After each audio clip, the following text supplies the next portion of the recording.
It's 8:24. You're watching Breakfast from BBC News, and we'll take a look at the newspapers this morning. Here are the front pages first of all.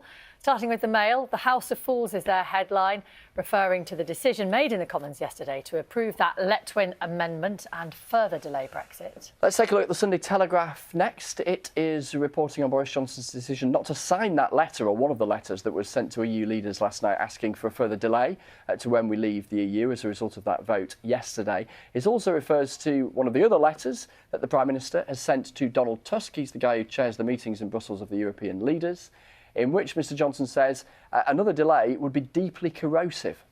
The Observer says Mr Johnson could face fresh court action after rejecting a delay to Brexit.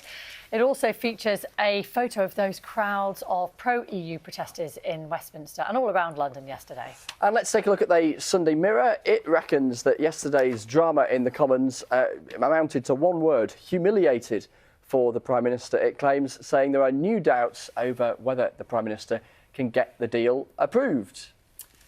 So Tom Harwood, reporter with the Westminster News and Gossip website Guido Fawkes, is here to tell us what's caught his eye, totally enmeshed in all the politics of Westminster at the moment. And we'll start with the Letwin Amendment. I mean, a brief reminder of what it is, but also here's a politician, and there are some MPs who are prepared to back Boris Johnson, but not if the threat of no deal is still lingering. And that's what it all comes down to, isn't it? As well as the fact that any newspaper that, if it can dredge out an embarrassing photo, will definitely take that moment and say, here is Oliver Letwin dressed in some sort of toga. Is that what it is? It's a toga before a debate in 2001. But this is a piece about how Oliver Letwin has been branded by many in Number 10 and in the Commons as the useful idiot of the Remain campaign. They're saying that he didn't actually draft his amendment. It was written by Lord Panic, the QC who was working for Gina Miller in her cases. So a big Remainer who has really drafted this legislation and used Oliver Letwin as sort of the face of it to get it through Parliament. And yet, from his perspective, from Sir Oliver's perspective, he's kind of got what he wanted, at least up to now. Well, it's curious because Oliver Letwin's saying he supports the deal, but his amendment didn't signal support for the deal. What Number 10 were trying to do yesterday was get him to amend his amendment to say, yes, OK, we'll take no deal off the table, but we also approve the deal. And he wouldn't do that. He was phoning Lord Panic from within Number 10 and really taking instructions from these quite hardcore Remain lawyers. That's one account. According to Tim Chipman in the Times. Yeah. In the Sunday Times. I'm sure he would put it quite differently if he were here himself. But it does bring us back to this point that it could potentially be helpful for the Prime Minister, because if there are a few wavering Conservative MPs and potential Labour MPs as well who would back a Boris Johnson deal, but this removes the threat of no deal, they might be more inclined then to support the legislation as it goes on. Although the Prime Minister would always say that it's the choice between this deal or no deal that's more likely to bring what is quite a Remain-heavy House of Commons on side to support the deal to get this all sorted and done with. Yeah. Let's draw a discreet veil for at least 30 seconds over Brexit and talk about another big story this week and a very kind of arresting image, pardon the pun, this from the Observer, and this whole business with Extinction Rebellion.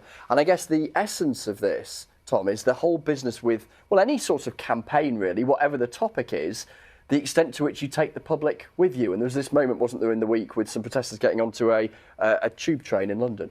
Exactly. This was at Canning Town Station, where the protesters, where commuters trying to get to work in the morning were halted by quite posh climate change protesters and were dragged down in quite heroic scenes that got millions of views on social media. And what this story is about in The Observer is that Extinction Rebellion are now starting to say that perhaps they've used the wrong tactics, they've gone after the wrong people, and they're rowing back slightly on what was universally received as a very low moment for those protesters. There was one moment where one of the climate change protesters that stood up on one of the tube trains actually kicked someone in the face who was trying to drag them down. And I think what's really sad about this whole affair is the police were just standing by.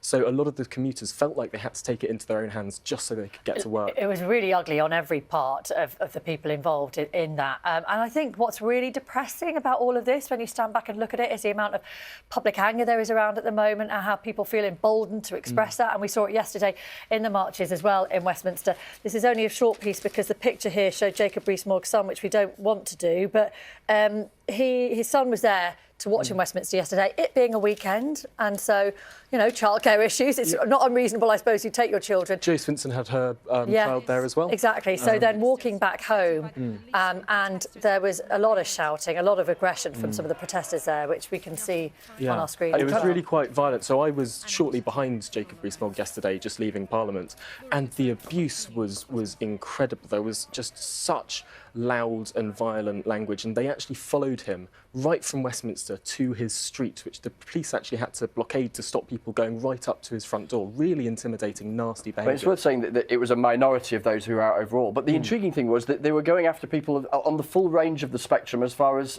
a Brexit perspective is concerned. It wasn't just Mr Rees-Mogg, who's been a passionate advocate of Brexit, but Labour MPs who've been making very different arguments. Absolutely. I think the temperature has risen to such an extent that people are just incredibly frustrated and angry. And the best thing, in my opinion, to do to let out all of that tension, all of that heat, is to get this sorted this week. That is one way of looking at it, Tom. And we always appreciate and value your view. Thank you for your time this morning, Tom Harwood from Guido Fawkes.